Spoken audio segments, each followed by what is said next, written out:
DMT was around in the 60s. A lot of heads took DMT in the 60s. But DMT didn't really register in the 60s. That if you read accounts, if you try to get a sense of the way in which the 60s became this sort of, moving psychedelic culture that went on to have extraordinary influence on film, on music, et cetera, that the DMT itself, the DMT flash, didn't quite register the way that LSD did.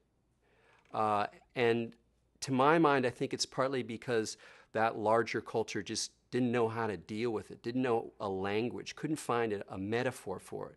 So that even though individuals were having those experiences and were clearly, spilling them into their work if they were artists or writers or thinkers, that the larger culture didn't really quite register it. This wasn't the case in, let's say, the early 90s or the late 80s. And I don't think that's an accident.